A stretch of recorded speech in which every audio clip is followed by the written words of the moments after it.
de quoi on va parler ce soir? Ce soir, on va parler. On va parler de tous les Amen. C'est-à-dire de tous les Amen. Amen, amen. Je m'explique.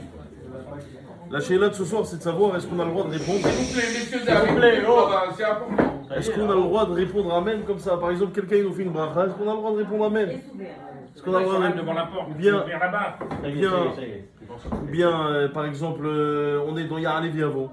Le Shelar Tzibur il dit Zochenu Hashem, Bolé Tova. Et on dit Amen. Boli Bracha, Amen. Amen. Nous, ça nous paraît, Rabotaï, ça nous paraît totalement évident. Tant c'était le Minag en Afrique du Nord, c'était comme ça, donc on répondait Amen. La question c'est de savoir, est-ce que Bémet Al-Pi Alacha, c'est moutard de faire ça? Alors pourquoi je pose la question? Pourquoi je pose la question? Déjà, ça serait quoi le problème? Vous savez que normalement, habituellement, quand on répond Amen, c'est dans une bracha. Et la Gemara, elle a l'air de dire que si on répond Amen en dehors d'une bracha, c'est ce qu'on appelle Amen et Thomas. Amen et Thomas, c'est un Amen qui est donc orphelin. Lorsque je réponds Amen, moi, une bracha, qui est à des filotes qui apparaissent dans la Hamida, Zochenu Hashem, Bolé Tova, Ofubdenu Boli Bracha, normalement, en théorie, c'est le Shelar Tzibur qui fait ça. Pourquoi est-ce que j'aurais besoin de répondre Amen? Pourquoi j'aurais besoin de répondre Amen? Donc ça, c'est la question de ce soir. Est-ce que Bémet, c'est Mouta? Alors, si vous n'êtes pas convaincu qu'il y a un problème, je vais vous citer directement le Rambam. Le Rambam et le Rif, ils disent, et ça, c'est une halakha que vous allez apprendre ce soir, je pense, que dans la Birkat Kohanim, que le Shelar Tzibur, il fait. Vous savez, quand il n'y a pas de Kohanim, on fait donc la Birkat Kohanim du Shelar Tzibur. Barechenu, Baberacha, Amishulishet Batura, Kituva Lide Moshe Avdecha, Amura Miparon, Kohanim, et après on dit Yivalechecha Hashem, Vishmerecha. On a posé la question au Rif et au Rambam, est-ce qu'on a le droit de répondre Amen? Yivalechecha Hashem, Vishmerecha. Le Shelar Tzibur dit Yivalechecha Hashem, Vishmerecha. Est-ce qu'on a le droit de dire Amen? Je parle du Tzibur. Le Rambam et le Rif, ils disent Assour. On ne peut pas répondre Amen. On ne peut pas répondre Amen. Donc on ne répond pas Amen.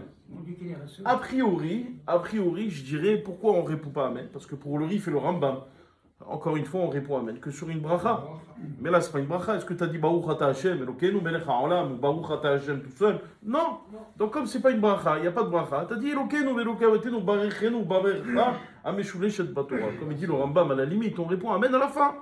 Quand on dit Vesamuel Shimei al Beni Israël Va'ani Avalechem, là on répond Amen. Encore une fois, Rabotaï, je parle de la Birkat Kohanim faite par le Shelar Tzibur et non pas de la Birkat Kohanim faite par les Kohanim.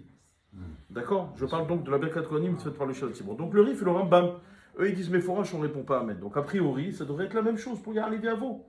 Ya'alev Yavo, Zochenu Hashem Lenu Bolé Tova, on ne peut pas répondre Amen. Autre exemple aussi, combien de fois on dit par exemple Sha'arei Torah, Sha'arei Ora dans la Tfilah de Rosh Hashanah Yom Kippour? Normalement on ne pourrait pas répondre Amen selon la Chita du Rambam. Du Rif et du Rambam, la Avdallah aussi. Vendredi soir. Quoi la Abdallah? Alors, Rabotaï, par exemple, quand il dit, dans la Avdallah, on fait des brachot. Tzliachenu, tzliach delachenu, tzliach limudenu, tzliach panasatenu. On ne devrait pas. Une fois tout ça, normalement, d'après le Rif et le Rambam, on ne pourrait pas répondre Amen. Alors vient le Rav Shlomo Milandrich, et il répond, il dit comme ça, il dit, en réalité, ça n'a aucun rapport. La Birkat Kohanim, c'est quelque chose de spécial. C'est-à-dire, je m'explique. Dans la Birkat Kohanim, que le Shelar Tzibur il fait, c'est pas une bracha. C'est un sipur devarim. Il n'est pas en train de faire une bracha. Il est en train de raconter ce qu'on fait. Et en fait, il faut bien comprendre quel est l'objectif de cette Birkat Kohanim du Shelar Tzibur. Quand le Shelar Tzibur il fait une Birkat Kohanim, à quoi ça sert? Le Kohen, il n'est pas là. Qui est Mevarer? Normalement, dans la Birkat Kohanim, tu as un Kohen. Et tu as le Shelar Tzibur. Le Shelar Tzibur, il souffle les mots au Kohen. Et le Kohen, c'est lui qui est Mevarech le Ham Israël. C'est lui qui bénit le Ham Israël. Mais là, il n'y a pas de Kohen. Est-ce que c'est le Shelar Tzibur qui peut te bénir? Non. Donc, qu'est-ce qu'il fait le Shelar Tzibur? Il est en train de faire une prière. Il fait une prière. Donc, on ne peut pas répondre Amen. En réalité, on ne peut pas répondre Amen sur quelque chose de séparé, c'est-à-dire sur les trois phrases. Yevalechecha Hashem v'yishmerecha, Yair Hashem panav elecha v'chunika. On ne peut pas répondre Amen à cela. Parce que ce n'est pas le Kohen qui le fait. C'est le Shelar Tzibur qui le fait juste par souvenir de ce que fait normalement le Kohen. Et on dit à Kadosh Baruch Hu, donc le Shelar Tzibur il s'adresse à Hachem et il dit Barechenu baberacha mishulishet batora. Hachem, bon, on n'a pas de Kohen. Alors donne-nous la bracha qui est marquée dans la Torah. Mais il ne faut pas répondre Amen entre chaque psukim, puisque ce qu'on demande à Kadosh Baruch Hu, c'est de donner cette bracha de manière globale. Klalit. Alors que lorsqu'on fait maintenant une bracha, lorsque, par exemple, on dit Atzlahenu, comme il a cité dans l'Avdallah, ou Sha'arei Torah, Sha'arei Parnasa Tova, Sha'arei Refoua Shelema, les gens écrivent Amen. En réalité, la Gemara dans Masechet Shavuot, d'Aflam et Vav, elle dit que le Amen, il a trois fonctions. Le Amen peut vouloir dire trois choses. Premièrement, le Amen peut vouloir dire une joie, un serment. Ve'amera Isha, Amen, Amen. Au sujet de la Sota, la Torah, elle dit que tu fais jurer la femme. Est-ce que Bémet, elle a trompé son mari ou elle n'a pas trompé son mari? Et lorsqu'elle a juré, Ve'amera Isha, Amen, Amen, c'est là où tu l'as fait boire. Okay? Donc le Amen de la Torah ici correspond à un serment. Donc ça, c'est la première explication du Amen, le premier sens du Amen. Le deuxième sens du Amen, c'est ce que la Gemara ramène dans Shavuot. Il a pour but, en fait, de dire Emet. Ça, c'est le sens qu'on connaît. C'est-à-dire, quand on dit Amen, c'est comme si on disait, en fait, implicitement, oui, on est d'accord, et fais en sorte que ça se réalise. Fais en sorte que ça se réalise, que les choses s'accomplissent. Ça, c'est le Amen. Donc, selon cette version du Amen, on comprend très bien pourquoi à chaque fois qu'il y a une bracha dans la tfila, même si cette bracha, encore une fois, ce n'est pas une bracha dans la forme habituelle de la bracha, Baruch Ata Hashem, Elokeinu Melech HaOlam, on comprend pourquoi on répond Amen. Parce qu'en fait, le Amen, qu'est-ce qu'il veut dire? Il dit, oui Hashem, fais en sorte que c'est cette chose qui se réalise.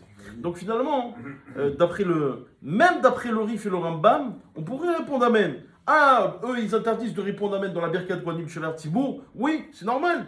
Eux, ils disent que la Birkat du Sheler Tzibour, tout simplement, cette Birkat Kohanim, ce n'est pas une bracha qu'on est en train de faire. C'est juste un zikaron, un zecher, un sipour devarim. On est en train de raconter les choses. Mais ce n'est pas une bracha qu'il est en train de faire. Par contre, si le Sheler Tzibour est là en train de faire une bracha, il n'y a aucun problème. On pourrait répondre Amen sans aucun problème. D'ailleurs, c'est la conclusion qu'on retiendra.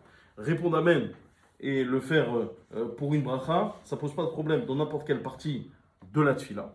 Si encore une fois celle-ci a pour objectif de quoi? De dire oui, que les choses se réalisent. En revanche, donner un amen, dire un amen, répondre amen sur quelque chose qui ne veut rien dire, d'accord? Donc ça, évidemment, c'est ce qu'on appelle amen yetoma dans la lacha. Donc il faut faire attention à ce genre de amen. Ouais, et ben c'est là où je dis il faut faire attention à ne pas répondre à ce genre de amen. Donc tous les amen qui sont là pour dire à Kadosh Baruch Hu, faire en sorte que ça se réalise, ça c'est bon. Exemple, Zochenu Hashem Boli Tova, Fukdenu, Boli Vracha, Veoshiainu, Boli Haim Tovim. Ça c'est amen, il n'y a aucun problème. D'accord? Parce qu'encore une fois, c'est comme ce que dit la Gemara dans Masechet Shavuot, tu viens, et la même chose, si une personne elle vient et elle vous fait une bracha, elle dit voilà que cette année, Azat Hashem, avec la volonté de Dieu, que ce soit la volonté de Dieu, que tu aies une super parnassa, Azat Hashem cette année. Amen. Alors tu vois tout le monde répondre Amen. Moutard, Ken, c'est moutard, pas de problème. C'est presque naturel. C'est naturel, ça sort tout seul. Donc, encore une fois, si c'est pas une bracha, c'est rien du tout. Vous avez des gens des fois qui répondent Amen comme ça pour rien. D'accord? Par exemple, la dernière fois je voyais quelqu'un, il voulait décharger ses nerfs. Il y a quelqu'un, il était en train de lui mettre, un policier, il était en train de lui mettre une amende. Il était en train de lui mettre une amende sur la voiture. Il m'a regardé, il m'a dit Amen. Non mais c'est Amen Yetoma, il y a Tsassralo Befsedo. Non seulement il a l'Amen, mais non seulement il a l'amende, mais en plus il a l'Amen Yetoma. C'est dommage. C'est dommage de rentrer dans les problèmes. Donc quand c'est une bracha, c'est pas une bracha, c'est Assour et le Birkat Kohanim. Faire attention de ne pas répondre Amen. Qu'est-ce qu'on répondra entre les psukim? Yavalechecha Hashem Yishmelecha Ken Yiratzon. Yael Hashem Panav Elecha Vechoneka Ken Yiratzon. Isa Hashem Panav Elecha Veyasem Lecha Shalom. Amen.